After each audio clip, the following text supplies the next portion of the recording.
어이, 장우진! 오늘 넌 이걸로 먹어라! 박상병이 개밥그릇을 바닥에 던졌습니다. 개도 명절인데 너는 개만도 못하다!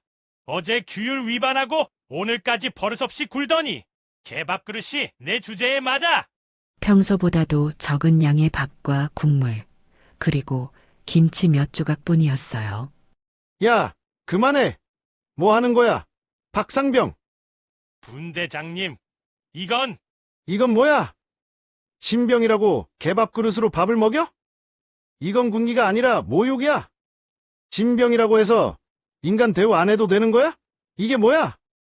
구독과 좋아요는 무료입니다. 지난 영상에서 포항에서 듣고 계신다고 댓글 남겨주신 영옥님, 정말 큰 힘이 되었습니다. 여러분은 지금 어디에서 듣고 계신가요? 댓글로 남겨주시면 다음 영상에서 인사드릴게요. 그럼 지금 바로 군대에 숨겨진 썩은 진실을 들려드리겠습니다. 아직 별이 총총한 새벽 5시, 강원도 산골부대 생활관에는 깊은 정적이 흐르고 있었습니다. 20명의 신병들이 나란히 누워있는 침상 사이로 간간히 들리는 것은 코 고는 소리와 뒤척이는 이불 소리뿐이었죠. 그런데 맨 끝자리 침상에 누워있던 장우진만은 잠들지 못하고 천장을 바라보고 있었습니다. 내일이 추석이었거든요. 20살 청년 우진에게는 훈련소를 수료하고 자대에 온 지 한 달 만에 맞는 첫 명절이었습니다. 지난주 일요일 면회 때 어머니가 몰래 넣어주신 작은 송편 몇 개가 사물함 깊숙한 곳에 숨겨져 있었죠. 다른 사람들 몰래 혼자 먹으라고 하셨지만 우진은 그 송편을 생각하면 마음이 복잡해졌습니다. 혼자만 먹기에는 너무 미안했거든요. 함께 고생하는 동기들과 나누고 싶은 마음이 더 컸습니다. 야, 장우진. 잠 안 와? 옆자리에서 속삭이는 목소리가 들렸습니다. 동기 김동현이었죠. 서울에서 온 또래 친구였는데 우진과는 달리 털털한 성격이었습니다. 응, 좀 그래. 넌? 나도. 집에서 추석 준비하고 있을 텐데. 엄마가 전 부치는 냄새 같은 거 말이야. 둘의 대화를 듣고 있던 다른 동기들도 하나둘씩 고개를 들었습니다. 모두들 같은 마음이었거든요. 자대 온 지 한 달, 아직 군대 생활에 적응하지 못한 신병들에게는 첫 명절이 더욱 그리웠습니다. 우진은 잠깐 망설이다가 조용히 자리에서 일어났습니다. 그리고 사물함을 살며시 열어 어머니가 면회 때 넣어주신 송편을 꺼냈죠. 작은 보자기에 쌓인 송편들은 아직도 고향 냄새가 났습니다. 야들아, 이거 나눠 먹을래? 우진의 작은 목소리에 동기들의 눈이 번쩍 떴습니다. 송편을 보는 순간 모두의 얼굴에 그리움이 스며들었죠. 진짜? 괜찮아? 내 어머니가 주신 건데. 어머니가 직접 만드신 거야? 우와, 진짜 오랜만에 보는 송편이네. 우진은 송편을 조심스럽게 나누어 주었습니다. 20개 남짓한 송편을 20명이 나눠 먹으니 한 입에 들어갈 만한 크기밖에 안 되었지만 동기들의 얼굴에는 환한 미소가 번져갔습니다. 야, 정말 맛있다. 우리 엄마 송편 맛이야. 군대도 사람 사는 곳이구나. 고마워, 우진아. 이런 게 진짜 전우애지. 그 순간이었습니다. 생활관 문이 갑자기 열리면서 박상병이 들어왔죠. 1등병 계급장을 달고 있지만 벌써 1년 가까이 부대에서 지낸 고참이었습니다. 키가 크고 어깨가 넓어서 신병들에게는 무서운 존재였죠. 뭐 하는 거야, 너희들? 갑작스러운 목소리에 동기들은 모두 얼어붙었습니다. 입에 넣었던 송편도 삼키지 못하고 그대로 있었죠. 박상병의 시선이 우진에게로 향했습니다. 장우진, 내가 나눠준 거지? 예, 그렇습니다. 감히 신병이 나눠? 허락받고 했어? 우진의 얼굴이 붉어졌습니다. 단순히 동기들과 나누고 싶었던 마음뿐이었는데 그것마저 잘못된 일이 되어버렸네요. 죄송합니다. 다음부터는, 다음은 없어. 규율 위반이야. 신병이 감히 뭘 나눠주고 그래. 내가 선임이야? 박상병의 목소리가 점점 커졌습니다. 다른 동기들은 고개를 숙이고 있었고 우진만 혼자 서 있었죠. 마음속으로는 작은 기쁨마저 잘못인가라는 생각이 들었지만 감히 말로 표현할 수는 없었습니다. 면회 때 받은 거 혼자 처리하지 못해서 남들 귀찮게 하고 내일부터 내 행동 똑똑히 지켜볼 테니까 각오해. 박상병이 나가고 나서야 생활관에 다시 정적이 흘렀습니다. 동기들은 미안한 표정으로 우진을 바라봤지만 아무도 말을 꺼내지 못했어요. 우진은 자리에 누워서 또다시 천장을 바라보았습니다. 사실 우진에게는 한 가지 비밀이 있었습니다. 자신의 아버지가 군수사령관이라는 것이죠. 하지만 절대로 그 사실을 말하고 싶지 않았어요. 자신의 이름으로 군대 생활을 해보고 싶었거든요. 아버지의 권력에 기대고 싶지 않았습니다. 아버지 얼굴이 떠오르네. 하지만 절대 의지하지 않겠어. 우진은 그런 다짐을 하며 눈을 감았습니다. 내일이 추석이라는 것도 박상병의 따가운 시선도 모든 것을 견민해야 했어요. 자신만의 힘으로 말입니다. 다음 날 추석 아침 부대에는 특별한 분위기가 감돌았습니다. 평소보다 조금 늦은 기상 나팔 소리가 울려 퍼졌고 생활관 곳곳에서는 명절을 맞은 병사들의 웃음소리가 들렸죠. 하지만 우진만은 어젯밤 일 때문에 마음이 무거웠습니다. 야, 우진아. 어제 일은 신경 쓰지 마. 우리가 고마워했잖아. 동기 김동현이 다가와 우진의 어깨를 토닥였습니다.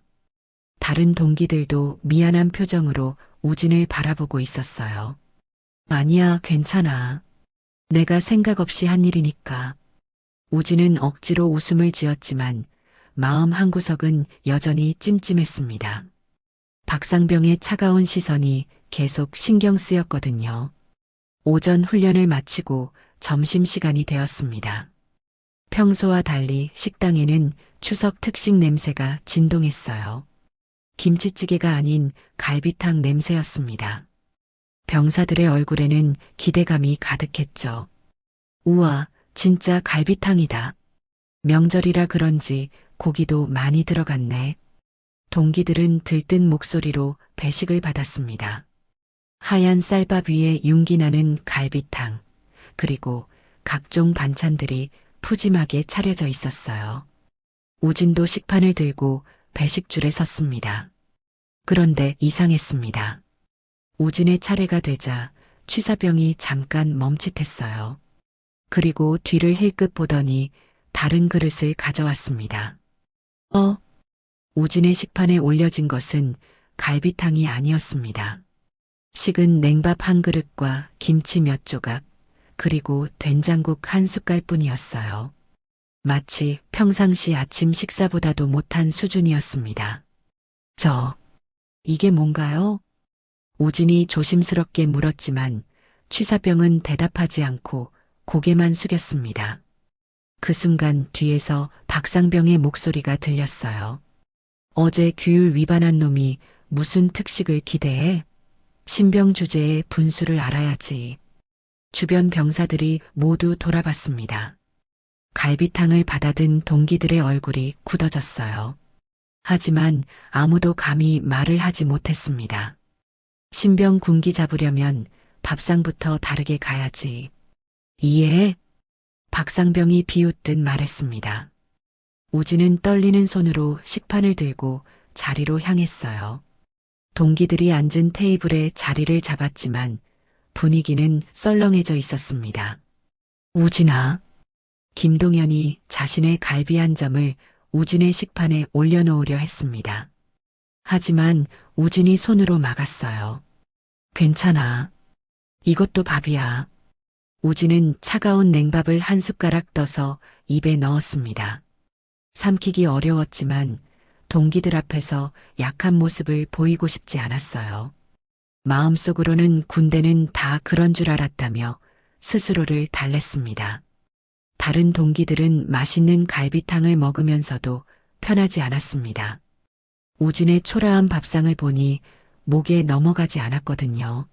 몇몇은 자신들의 반찬을 나누어 주려 했지만 박상병의 시선 때문에 엄두를 내지 못했습니다. 야, 동정하지 마.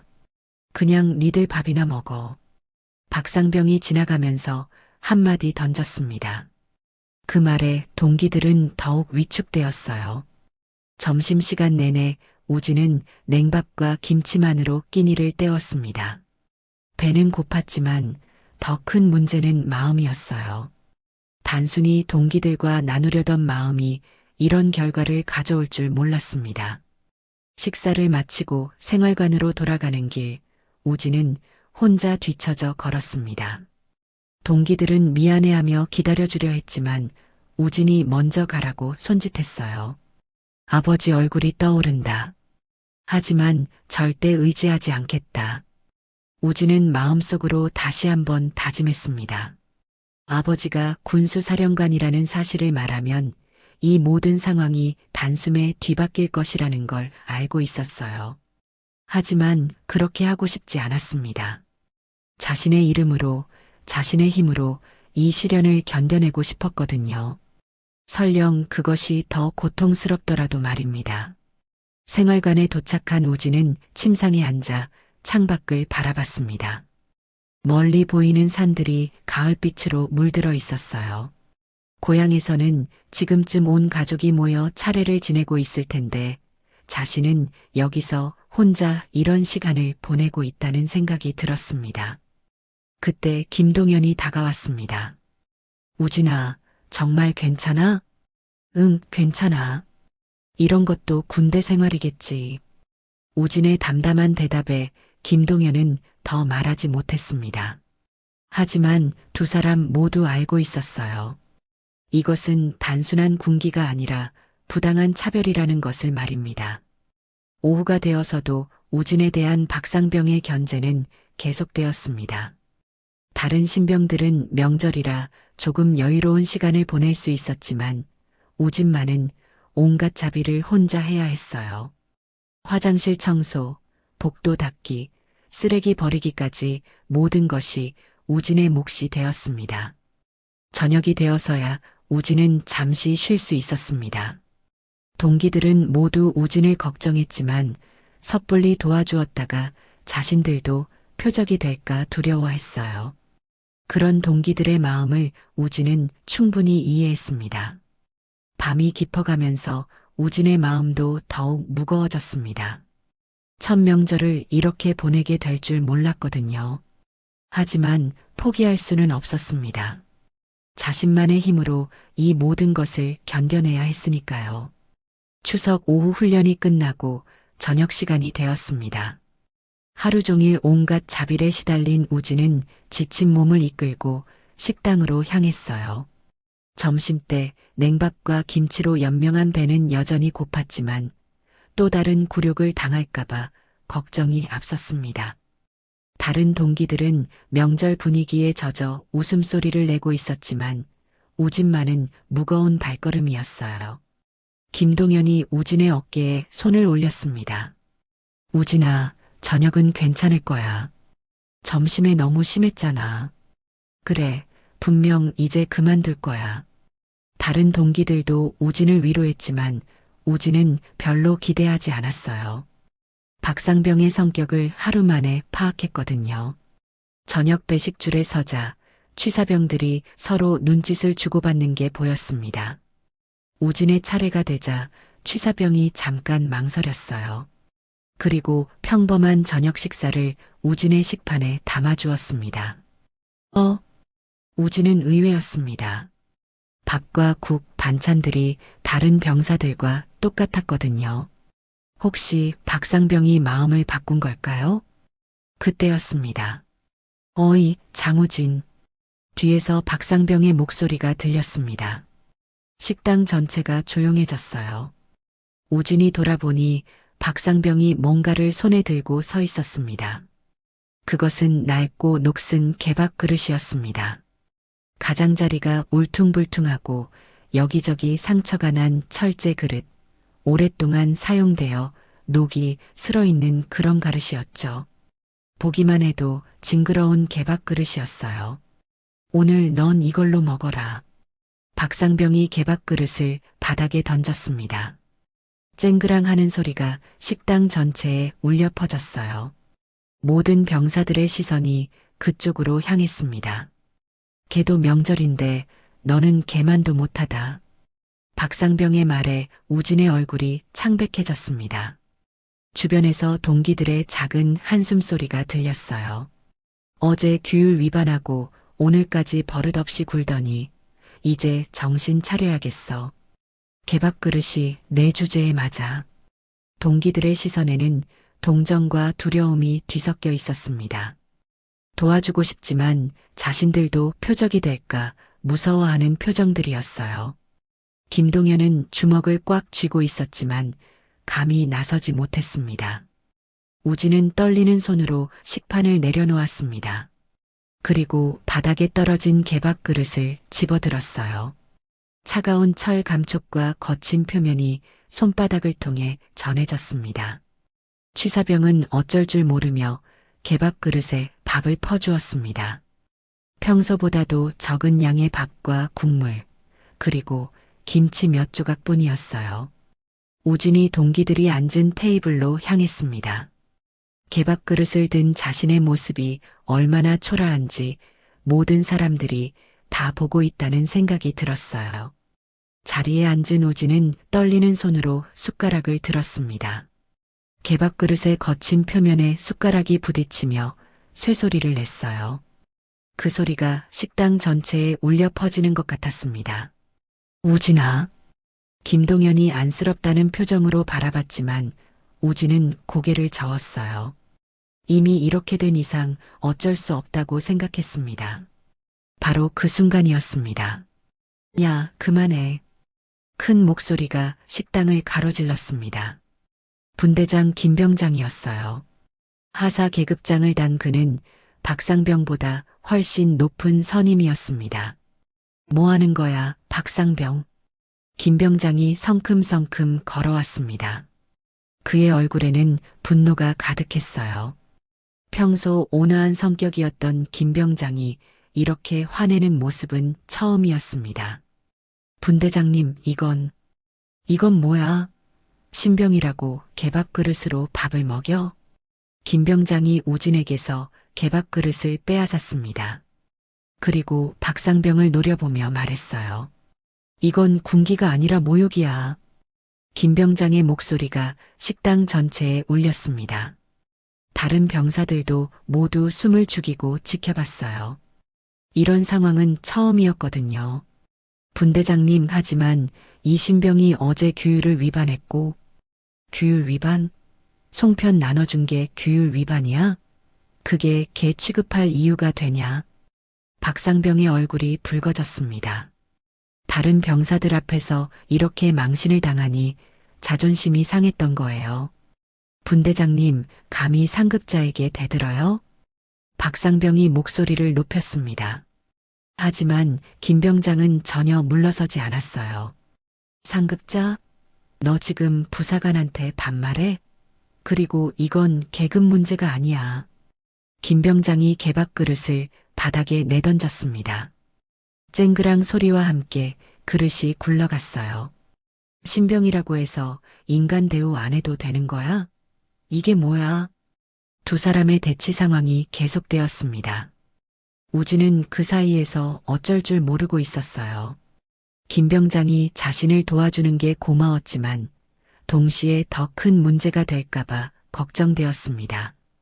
식당 안 분위기가 얼어붙었습니다. 이런 상황을 본 적이 없었던 병사들은 모두 긴장하고 있었어요. 동기들은 우진을 걱정스럽게 바라보며 상황이 어떻게 풀릴지 지켜보고 있었습니다. 박상병은 주먹을 꽉 쥔 채 김병장을 노려봤습니다. 자신의 권위에 도전받는 게 못마땅했던 거예요. 하지만 계급상으로는 김병장이 위였기 때문에 함부로 대들 수도 없었습니다. 우진은 마음속으로 생각했습니다. 이렇게 되면 김 병장님까지 문제가 생기는 거 아닌가? 나 때문에 다른 사람들이 피해를 당하면 안 되는데. 상황은 예상치 못한 방향으로 흘러가고 있었습니다. 김 병장과 박상병의 대치 상황이 계속되는 가운데 식당 앞 모든 병사들이 숨을 죽이고 지켜보고 있었습니다. 우진도 가슴이 쿵쾅거리며 상황이 어떻게 끝날지 예상할 수 없었어요. 그때 박상병이 갑자기 휴대폰을 꺼냈습니다. 분대장님, 잠깐만요. 박상병이 능글맞은 미소를 지으며 휴대폰 카메라를 켰습니다. 그리고 바닥에 굴러다니는 개밥 그릇과 우진의 모습을 향해 렌즈를 돌렸어요. 뭐 하는 거야? 김 병장이 소리쳤지만 박상병은 개의치 않았습니다. 플래시가 터지며 여러 장을 연달아 찍기 시작했어요. 우진이 당황해하는 표정, 개밥 그릇이 바닥에 굴러다니는 모습, 모든 것을 담았습니다. 사진 찍는 것도 안 되나요? 이것도 불법인가요? 박상병의 비웃음 섞인 목소리였습니다. 우진은 카메라를 피하려 했지만 이미 늦었어요. 몇 장의 사진이 찍힌 후였거든요.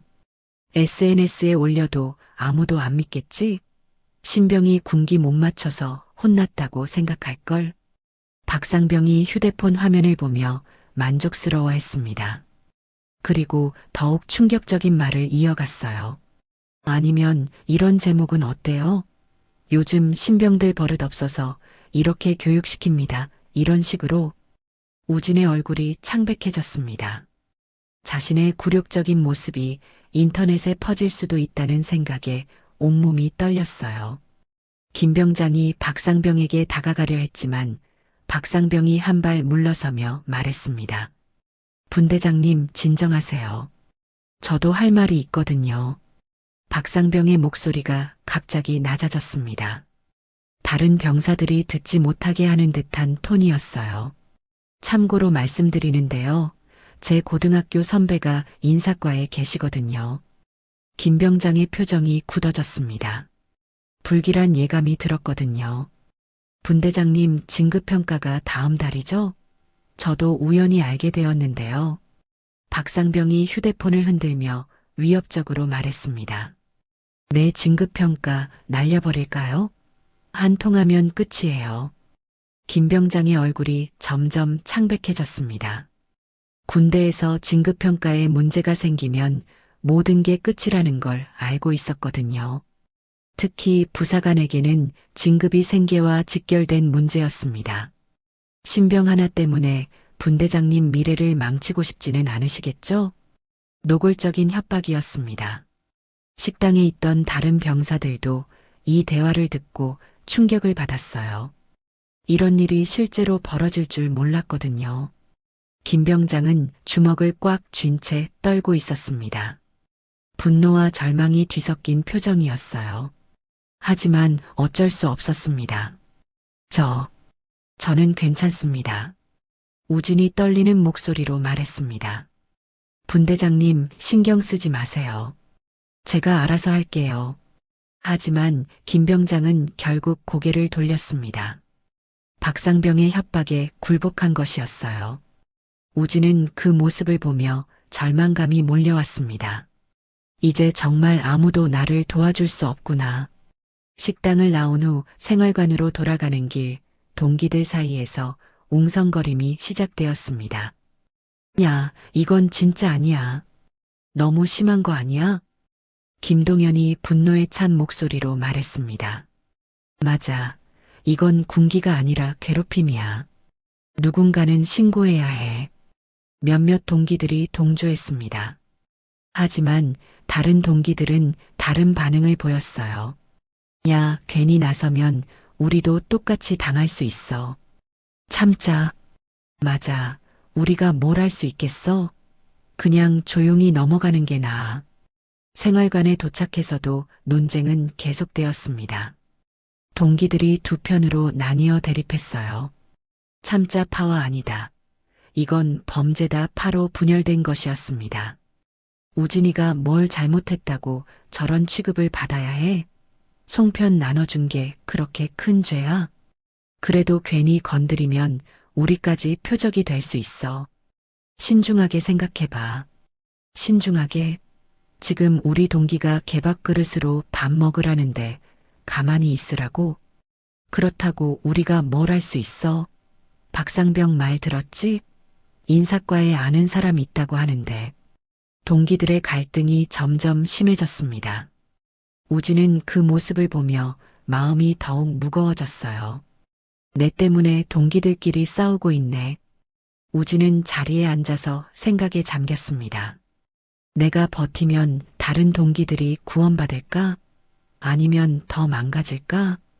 복잡한 감정들이 가슴속을 휘몰아쳤습니다. 자신 하나 때문에 분대 전체가 분열되고 있다는 사실이 견디기 어려웠어요. 김동현이 우진 옆에 앉았습니다. 우진아, 너무 자책하지 마. 내 잘못이 아니야. 고마워, 동현아. 하지만 내 때문에 너희들이 싸우는 걸 보니까. 무슨 소리야? 이건 옳고 그름의 문제야. 내 잘못이 아니라고. 하지만 다른 동기들의 시선은 차가웠습니다. 몇몇은 우진을 동정하면서도 자신들에게 피해가 올까봐 거리를 두기 시작했어요. 밤이 깊어가면서 생활관 분위기는 더욱 무거워졌습니다. 평소라면 웃고 떠들었을 시간인데 모두들 조용히 자기 일만 하고 있었어요. 우진은 침상에 누워 천장을 바라봤습니다. 오늘 있었던 일들이 머릿속을 맴돌았어요. 개밥그릇, 박상병의 협박, 김병장의 절망적인 표정, 그리고 분열되는 동기들. 정말 이대로 끝나는 건가? 앞으로도 계속 이런 식으로 살아야 하나? 우진의 마음속에는 절망감이 짙게 깔려 있었습니다. 하지만 동시에 분노도 있었어요. 이런 부당한 일이 계속되어서는 안 된다는 생각도 들었습니다. 아버지한테 말하면 한 번에 해결될 텐데. 하지만 그렇게 하고 싶지 않아. 우진은 여전히 자신의 힘으로 이 상황을 해결하고 싶었습니다. 아버지의 권력에 기댈 생각은 없었어요. 소등 시간이 되자 생활관이 어둠에 잠겼습니다. 하지만 우진은 쉽게 잠들 수 없었어요. 내일은 또 어떤 일이 벌어질지, 동기들과의 관계는 어떻게 될지 모든 것이 불안했습니다. 어둠 속에서 여기저기서 뒤척이는 소리가 들렸습니다. 아마 다른 동기들도 잠들지 못하고 있는 것 같았어요. 모두가 내일을 걱정하고 있었습니다. 다음 날 아침 생활관에는 어제와 다른 긴장감이 흐르고 있었습니다. 동기들은 서로 눈을 마주치지 않으려 했고 우진은 어젯밤 거의 잠들지 못해서 눈 밑에 진한 그늘이 져 있었어요. 바로 그때 오중희 소대장이 생활관에 들어왔습니다. 평소와 달리 표정이 굳어 있었어요. 박상병이 그 뒤를 따라왔습니다. 어제 식당에서 무슨 일이 있었다고 들었는데? 오중희의 차가운 목소리에 생활관 전체가 조용해졌습니다. 동기들은 모두 긴장했어요. 혹시 누군가 신고했나 싶었거든요. 별일 아닙니다, 소대장님. 그냥 신병 교육과정에서 김병장이 오해한 것 같습니다. 박상병이 태연하게 대답했습니다. 우진은 그 말을 듣고 소름이 돋았어요. 개밥그릇 사건을 단순한 오해라고 표현하다니. 오해? 개밥그릇으로 밥을 먹이는 게 교육이야? 오중이가 목소리를 높였습니다. 잠시 희망이 생겼어요. 혹시 오중이가 이 상황을 바로 잡아줄까 싶었거든요. 그런데 다음 순간 오중이의 말이 모든 것을 바꿔놓았습니다. 하지만 이런 일로 부대에 소문나면 곤란해. 내 중대에서 사건 터지면 내 인사에 타격이다. 우진의 얼굴이 창백해졌습니다. 설마 오중이까지 이런 입장인 건가요? 그래서 그냥 묻자. 괜히 크게 만들 필요 없어. 알겠습니다, 소대장님. 박상병의 입꼬리가 살짝 올라갔습니다. 승리의 미소였어요. 오중이가 나간 후 박상병이 우진을 불렀습니다. 장우진, 밖으로 나와. 우진은 어쩔 수 없이 박상병을 따라 생활관 밖으로 나갔습니다. 아무도 없는 구석진 곳이었어요. 들었지? 소대장님 말씀. 박상병의 목소리에는 승리감이 가득했습니다. 앞으로 조용히 해. 괜히 소리 크게 내면 너만 더 손해야. 이제 아무도 널 도와주지 않을 거니까. 우진은 아무 말도 할 수 없었어요. 정말 막다른 길에 몰린 기분이었습니다. 그날 오후 김병장이 우진을 따로 불렀습니다. 얼굴에는 깊은 절망이 서려 있었어요. 우진아, 정말 미안하다. 김병장의 목소리가 떨렸습니다. 소대장님이 그냥 넘어가자고 하시더라. 부대 평가에 영향 줄까봐. 그럼 저는 어떻게 하라는 건가요? 우진이 간신히 물었습니다. 내가 아무것도 할 수 없구나. 정말 미안해. 김병장이 고개를 떨궜습니다. 우진을 도와주고 싶지만 현실적으로 불가능하다는 걸 인정하는 순간이었어요. 그날 저녁 생활관은 완전히 분열되었습니다. 동기들이 두 편으로 갈라져서 격렬하게 대립했어요. 이제 그만하자. 소대장님도 그냥 넘어가라고 했잖아. 넘어가라고? 우진이가 개밥그릇으로 밥 먹는 걸 그냥 보고만 있으라고? 김동현이 분노에 찬 목소리로 소리쳤습니다. 그럼 내가 뭘 할 건데? 박상병한테 대들 거야? 장교들까지 다 포기한 상황에서? 그러면 우리도 포기하자는 거야? 동기를 버리자는 거야?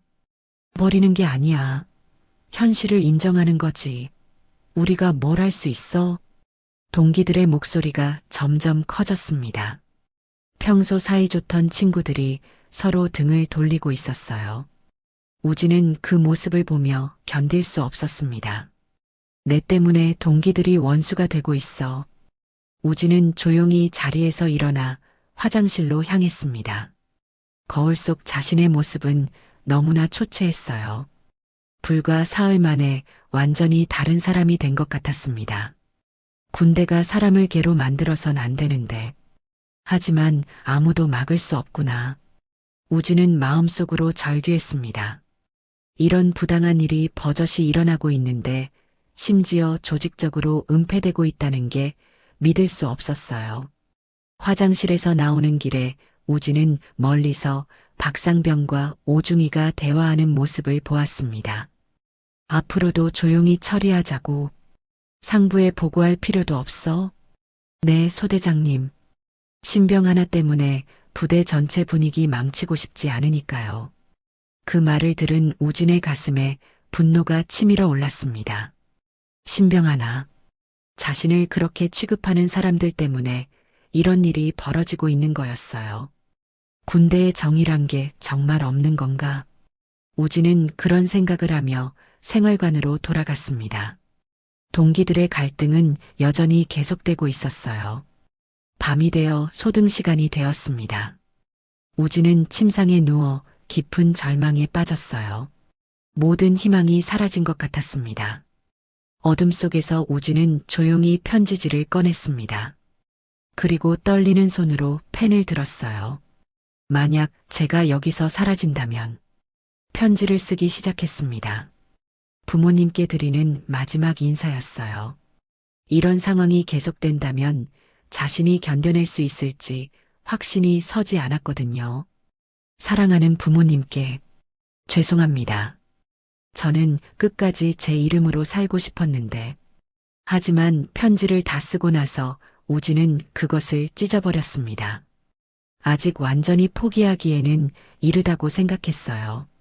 아버지, 정말 아무 방법이 없는 걸까? 우진은 천장을 바라보며 한숨을 쉬었습니다. 아버지가 군수사령관이라는 사실을 말하면 모든 게 해결될 텐데. 하지만 그렇게 하고 싶지 않았어요. 자신만의 힘으로 이 시련을 견뎌내고 싶었거든요. 하지만 현실은 너무나 잔혹했습니다. 새벽 5시 부대 전체가 깊은 잠에 빠져 있을 시간이었습니다. 그런데 부대 상황실에 한 통의 전화가 걸려왔어요. 밤 근무를 서던 당직사관이 졸음을 쫓으며 전화를 받았습니다. 여보세요. 육군 제7사단입니다. 안녕하세요. 국방부 국민신문고입니다. 귀 부대 관련 긴급 민원이 접수되어서 연락드립니다. 당직사관의 졸음이 단번에 사라졌습니다. 새벽에 걸려오는 국방부 전화는 보통 심각한 문제를 의미했거든요. 어떤 내용인지요? 신병이 개밥그릇으로 밥을 먹었다는 익명 제보입니다. 상당히 구체적인 증언이 들어왔습니다. 당직사관의 얼굴이 굳어졌어요. 이런 일이 외부에 알려지다니. 오늘 오전 중으로 감찰반이 긴급 파견될 예정입니다. 관련자들 소집해 두시기 바랍니다. 전화가 끊기자 당직사관은 식은땀을 흘리며 급히 상급자에게 보고했습니다. 부대 전체가 비상사태에 돌입했어요. 같은 시각 취사병 정일병은 자신의 침상에서 뒤척이고 있었습니다. 어젯밤 국방부 신문고에 제보 전화를 한 후로 잠이 오지 않았거든요. 정일병은 평소 말수가 적고 조용한 성격이었습니다. 하지만 사흘 전 식당에서 본 광경은 도저히 잊을 수 없었어요. 개밥그릇을 바닥에 던지는 박상병 굴욕당하면서도 참아야 했던 우진, 그리고 협박에 굴복할 수밖에 없었던 김병장까지. 정말 제보를 잘한 걸까? 정일병은 여전히 고민스러웠습니다. 하지만 이미 돌이킬 수 없었어요. 그날 개밥그릇 사건이 벌어졌을 때 정일병은 식당 구석에서 설거지를 하고 있었습니다. 다른 사람들은 모두 앞쪽에서 상황을 지켜보고 있었지만 정일병만은 뒤쪽에서 모든 과정을 다 봤던 거예요. 박상병이 개밥그릇을 던지는 모습, 김병장이 막아서다가 협박당하는 모습, 심지어 휴대폰으로 사진을 찍는 모습까지. 모든 것이 정일병의 눈에 들어왔습니다. 그날 밤 정일병은 잠들 수 없었어요. 계속 우진의 떨리는 모습이 떠올랐거든요. 누군가는 말해야 해. 이런 일이 그냥 묻혀서는 안 돼. 고민 끝에 정일병은 국방부 신문고에 익명으로 전화를 걸었습니다. 떨리는 목소리로 모든 상황을 자세히 설명했어요. 오전 8시 기상 나팔이 울리자마자 부대는 완전히 뒤바뀌어 있었습니다. 모든 간부들이 긴급회의에 소집되었어요. 박상병도 급히 호출되었습니다. 감찰반이 온다고? 누가 신고한 거야? 박상병의 얼굴이 새파래졌습니다. 어제까지만 해도 조용히 넘어갈 수 있을 줄 알았는데 설마 그 신병이 신고했나? 아니면 김병장? 오중이도 마찬가지로 당황했어요. 일단 관련자들 입 단속부터 하자. 아무도 함부로 말하지 마. 하지만 이들이 모르는 사실이 있었습니다. 제보자가 전혀 다른 사람이라는 것이었어요. 동시에 국방부에서는 또 다른 제보가 들어오고 있었습니다. 이번에는 비공식 채널을 통해서였어요. 군 관련 시민단체로부터 같은 내용의 제보가 접수된 거였습니다. 이 사건이 조직적으로 은폐되고 있다는 제보도 함께 들어왔습니다. 국방부 감찰실장이 긴급회의를 소집했습니다. 즉시 감찰반을 파견하십시오. 이런 일이 묻혀서는 안 됩니다. 오전 10시 국방부 감찰반이 부대에 도착했습니다. 평소 같으면 사전 통보가 있어야 하는데 이번에는 기습 감찰이었어요. 감찰반장이 가장 먼저 한 일은 증인 소집이었습니다. 취사병 정일병을 호출하십시오. 정일병이 감찰실로 들어갔을 때 가슴이 쿵쾅거렸습니다. 당신이 제보자입니까? 네, 맞습니다. 정일병이 떨리는 목소리로 대답했습니다. 왜 제보했습니까? 그냥 보고 있을 수가 없었습니다. 너무 부당했거든요. 정일병은 그날 본 모든 것을 자세히 증언했습니다. 박상병의 행동, 김병장이 막아서다 협박당한 과정, 그리고 휴대폰으로 사진을 찍은 일까지. 증거는 있습니까? 박상병의 휴대폰에 사진이 있을 겁니다. 제가 직접 봤거든요. 감찰반은 즉시 박상병의 휴대폰을 압수했습니다. 그리고 그 안에서 결정적 증거를 발견했어요. 우진이 개밥그릇 앞에 앉아 있는 사진들이었습니다. 한편 우진은 이 모든 상황을 전혀 모르고 있었습니다. 다른 신병들과 함께 평소와 같은 훈련을 받고 있었거든요. 야, 왜 이렇게 부대가 시끄러워? 김동현이 궁금해했습니다. 글쎄, 무슨 일인지 모르겠네. 우진도 의아해했어요. 아침부터 간부들이 바쁘게 움직이고 있었거든요. 그때 생활관에 급히 들어온 박상병을 봤습니다. 얼굴이 창백하고 식은땀을 흘리고 있었어요. 뭔가 일이 난 것 같은데? 동기들이 수군거렸지만 아무도 정확한 상황을 알 수는 없었습니다. 점심시간이 되었을 때 우진은 취사병 정일병과 마주쳤습니다. 평소 말을 거의 나누지 않았던 정일병이 우진을 보더니 고개를 끄덕였어요. 그 순간 정일병의 눈빛에서 우진은 뭔가 특별한 의미를 느꼈습니다. 뭔가 다른 게 있는 것 같은데? 우진은 가슴 한구석에서 희망 같은 것이 솟아오르는 걸 느꼈어요. 내가 말하지 않아도 혹시 세상은 누군가 보고 있었던 걸까? 그동안 절망만 있었던 우진의 마음에 작은 빛이 스며들기 시작했습니다. 아직 무슨 일인지 정확히 모르지만 뭔가 변화가 일어나고 있다는 걸 본능적으로 느꼈어요. 오후 2시 갑자기 부대에 긴급 방송이 울려 퍼졌습니다. 전 장병 운동장 집합. 우진도 다른 병사들과 함께 뛰어나갔습니다. 뭔가 중대한 일이 벌어지고 있다는 걸 직감할 수 있었어요. 운동장에는 이미 감찰반이 대기하고 있었습니다. 그리고 박상병과 오중이가 창백한 얼굴로 서 있었어요. 드디어 뭔가 시작되는 건가? 우진의 가슴이 두근거렸습니다. 지난 며칠간의 절망이 끝나고 새로운 전환점이 시작되는 것 같았거든요. 운동장에 모인 병사들이 웅성거리고 있을 때 갑자기 하늘에서 헬리콥터 소리가 들려왔습니다.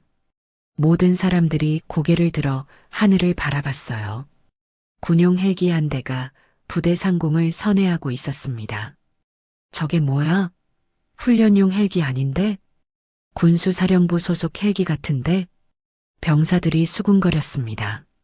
평소 같으면 며칠 전에 미리 공지가 있어야 하는데 갑작스러운 방문이었거든요. 박상병과 오중이의 얼굴이 더욱 창백해졌어요. 불길한 예감이 들었습니다. 설마 이 일 때문에? 오중이가 떨리는 목소리로 중얼거렸습니다. 헬기가 부대 안 헬기장에 착륙했습니다. 거친 바람과 먼지가 일어나면서 모든 병사들이 고개를 숙였어요. 로터가 멈추고 나서야 헬기 문이 열렸습니다. 그리고 그 안에서 내린 사람을 본 순간 모든 간부들이 얼어붙었습니다. 군수사령관 장병국 중장이었습니다. 중장의 얼굴은 차갑게 굳어 있었고 눈빛에는 분노가 서려 있었어요. 그의 뒤를 따라 군수사령부 참모들이 내렸습니다. 대대장이 급히 달려와 격례를 했습니다. 사령관님, 갑작스런 방문을. 내가 왜 왔는지 모르겠습니까? 장병국 중장의 목소리는 얼음처럼 차가웠습니다. 전체 집합. 확성기를 통해 명령이 떨어졌습니다. 모든 병사들이 운동장 중앙으로 집결했어요. 우진도 그 속에 있었지만 아직 앞에 서 있는 사람이 자신의 아버지라는 걸 전혀 모르고 있었습니다. 장병국 중장이 단상에 올라섰습니다. 그의 위압적인 모습에 운동장 전체가 숨을 죽였어요. 이 부대에서 있었던 일에 대해 보고를 받았습니다. 중장의 목소리가 운동장 전체에 울려 퍼졌습니다. 개밥그릇으로 식사를 강요받은 병사가 있다고 들었습니다. 이것이 사실입니까? 박상병과 오중이가 서로 눈짓을 주고받았습니다. 아직도 거짓말로 빠져나갈 수 있다고 생각했던 거예요. 그런 일은 없었습니다. 사령관님. 오중이가 큰 소리로 대답했습니다. 단순한 신병 교육 과정에서 오해가 있었을 뿐입니다. 박상병도 거들었어요. 하지만 장병국 중장의 표정은 더욱 차가워졌습니다. 정말 그렇습니까? 감찰반 조사 결과는 다르던데. 그때 감찰반장이 나서서 보고했습니다. 사령관님, 결정적 증거를 발견했습니다. 감찰반장이 박상병의 휴대폰을 들고 왔어요. 그리고 그 화면을 모든 사람들이 볼 수 있게 보여주었습니다. 개밥그릇으로 식사하는 병사의 사진이 여러 장 있습니다. 순간 운동장이 조용해졌습니다. 박상병의 얼굴이 하얗게 질렸어요. 더 이상 부인할 수 없었습니다. 이게 뭡니까, 박상병? 장병국 중장의 목소리가 운동장 전체를 얼어붙게 만들었습니다. 그건 박상병이 말을 더듬었습니다. 변명할 여지가 없었어요. 그리고 취사병 정일병의 증언도 있습니다. 감찰반장이 계속 보고했습니다. 개밥그릇 사건의 전 과정을 목격했다고 증언했습니다. 또한 김 병장이 막아서다가 협박당한 과정도 상세히 진술했습니다. 이제 모든 것이 드러났습니다. 박상병과 오중이는 더 이상 거짓말을 할 수 없었어요. 거짓 진술한 것에 대해서도 추가 조사하겠습니다. 감찰반장의 말에 두 사람의 얼굴이 더욱 창백해졌습니다. 장병국 중장의 시선이 병사들을 훑어봤습니다. 그리고 우진을 발견하는 순간 잠깐 표정이 복잡해졌어요. 하지만 곧 평정을 되찾았습니다. 피해 병사는 누구입니까? 저입니다. 우진이 떨리는 목소리로 대답했습니다. 아직 앞에 선 사람이 자신의 아버지라는 걸 모르고 있었어요. 장병국 중장이 우진에게 천천히 다가왔습니다. 가까이서 보니 확실했어요. 자신의 아들이었습니다. 이름이 뭡니까? 장우진입니다. 우진이 대답하는 순간 주변에 있던 간부들의 얼굴이 더욱 창백해졌어요. 설마 하는 생각이 들었거든요. 무슨 일이 있었는지 자세히 말해 보십시오. 장병국 중장이 차분하게 물었습니다.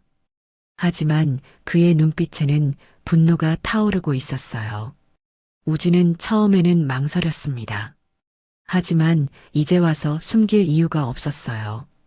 송편을 동기들과 나눠 먹었다는 이유로. 우진의 목소리가 떨렸지만 끝까지 말했습니다. 개밥그릇으로 식사하라고 했습니다. 그리고 사진까지 찍었습니다. 그래서 어떻게 했습니까? 저는 참았습니다. 우진의 목소리가 더욱 떨렸어요. 저는 제 이름이 아니라 제 동기들의 이름을 지키고 싶었습니다. 그 말에 장병국 중장의 눈에 무언가가 번뜩였습니다. 군대가 사람을 개로 만들어선 안 됩니다. 우진의 마지막 말이 운동장 전체에 울려 퍼졌습니다. 모든 병사들이 그 말에 숙연해졌어요. 장병국 중장은 잠시 침묵했습니다. 그리고 천천히 입을 열었어요. 너의 아버지로서가 아니라 군인으로서 답한다. 그 말에 우진의 눈이 커졌습니다. 내 말이 옳다. 장병국 중장의 큰 목소리가 운동장을 울렸습니다. 아버지, 우진이 어리둥절한 표정으로 장병국 중장을 바라봤습니다. 그제서야 깨달았어요. 앞에 서 있는 사람이 자신의 아버지라는 걸 말이에요. 내가 말한 게 맞다. 군대가 사람을 개로 만들어선 안 된다. 장병국 중장이 박상병과 오중이를 노려보며 말했습니다. 군기란 이름으로 인간의 존엄성을 짓밟는 행위를 절대 용납하지 않겠다. 운동장에 있던 모든 사람들이 숨을 죽이고 있었습니다. 역사적인 순간이 벌어지고 있었거든요. 박상병과 오중이는 즉시 영창 수감, 그리고 이 부대는 전면 재편한다. 장병국 중장의 명령이 떨어지자 헌병들이 나타나 두 사람을 연행했습니다. 우진은 아직도 믿을 수 없다는 표정이었어요. 자신의 아버지가 이렇게 나타날 줄 몰랐거든요. 박상병과 오중이가 헌병들에게 연행되는 모습을 지켜본 후 운동장은 깊은 정적에 빠졌습니다. 모든 병사들이 방금 벌어진 일을 믿을 수 없다는 표정이었어요. 우진도 마찬가지였습니다. 장병국 중장이 다시 단상에 올라섰습니다. 오늘부터 이 부대는 완전히 달라질 것입니다. 중장의 목소리에는 확고한 의지가 담겨 있었어요. 군기란 이름으로 모욕을 정당화하는 모든 관행을 뿌리 뽑겠습니다. 군대는 사람다운 곳이어야 합니다. 병사들 사이에서 작은 박수 소리가 시작되었습니다. 그리고 점점 커져서 운동장 전체를 울렸어요. 우진의 눈에는 눈물이 맺혔습니다. 해산 명령이 떨어진 후 장병국 중장이 우진을 따로 불렀습니다. 부자가 조용한 곳에서 마주 앉았어요. 우진아. 아버지의 목소리는 한없이 부드러웠습니다. 미안하다. 내가 몰랐구나. 아버지. 저는 우진이 말을 시작하려 했지만 장병국 중장이 손을 들어 막았어요. 내가 내 아들이라는 걸 말하지 않은 이유를 알겠다. 자신의 힘으로 해보고 싶었구나. 네. 아버지의 권력에 기대고 싶지 않았어요. 그런 내가 자랑스럽다. 하지만 때로는 도움을 받는 것도 용기야. 두 사람은 잠시 침묵했습니다. 그동안 쌓였던 감정들이 서로에게 전해지고 있었어요. 한 달 후 부대는 완전히 새로운 모습으로 바뀌어 있었습니다. 새로 부임한 소대장과 분대장들은 병사들을 인격적으로 대했어요. 무엇보다 식당이 가장 크게 달라졌습니다. 우진아, 오늘 메뉴 뭐야? 김동현이 즐거운 목소리로 물었습니다. 김치찌개랑 제육볶음이래. 우진도 밝은 표정으로 대답했어요. 배식줄에 선 모든 병사들이 똑같은 식판을 받았습니다.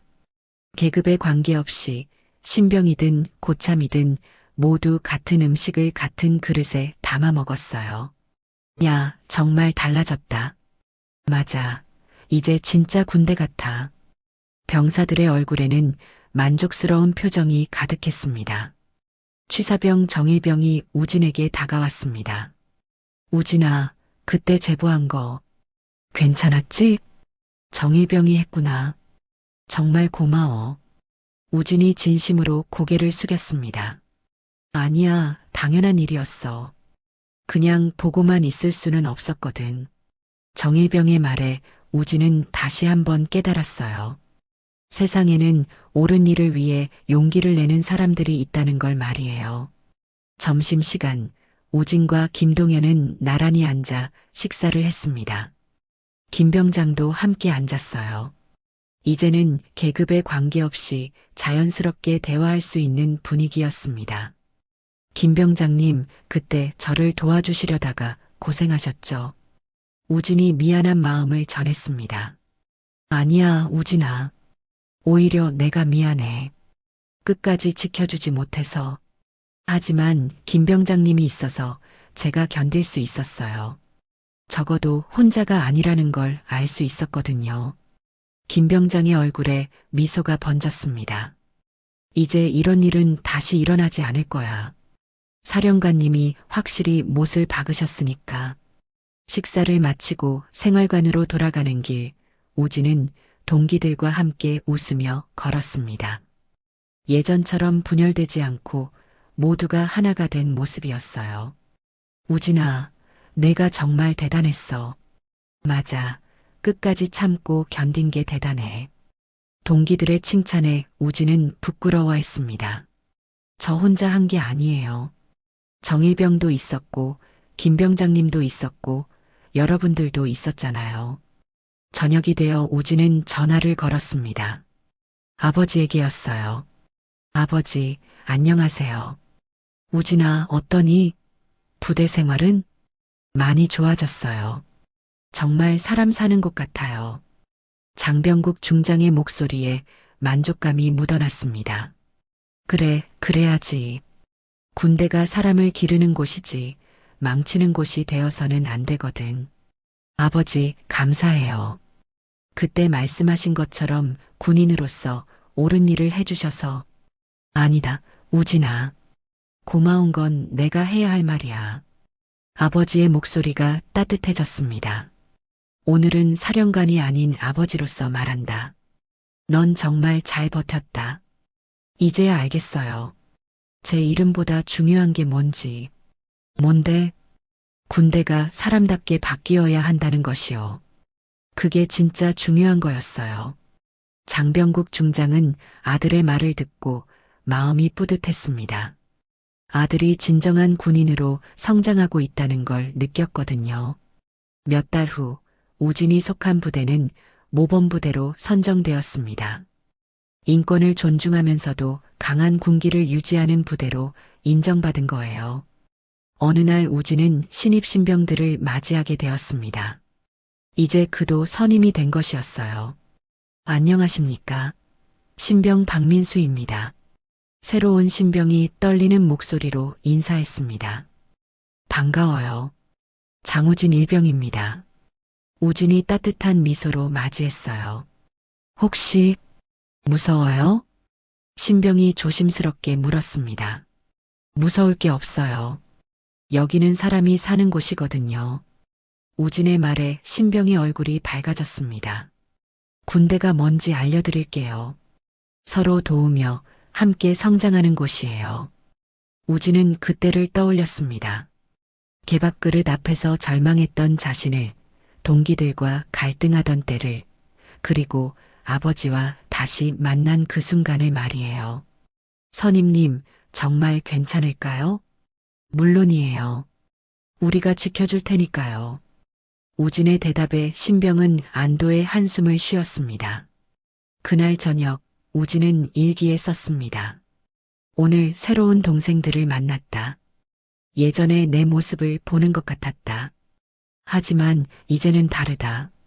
이곳은 정말 사람이 사람답게 살 수 있는 곳이 되었다. 그리고 나는 그런 곳을 만드는데 작은 힘을 보탰다. 우진은 펜을 내려놓고 창밖을 바라봤습니다. 별이 총총한 밤하늘이 아름다웠어요. 그리고 마음도 그 별처럼 반짝이고 있었습니다. 군대가 진짜 사람 사는 곳이 되었다는 것, 그것이 우진에게는 가장 큰 보람이었습니다. 한 사람의 존엄성이 얼마나 소중한지 깨닫게 해주는 이야기였습니다. 우진의 인내, 정일병의 용기, 김병장의 양심, 그리고 아버지의 사랑이 모여 기적을 만들었죠. 부당함 앞에서 침묵하지 않는 것이 얼마나 중요한지 보여줍니다. 이런 의미 있는 이야기가 좋으셨다면 구독과 좋아요 눌러주세요.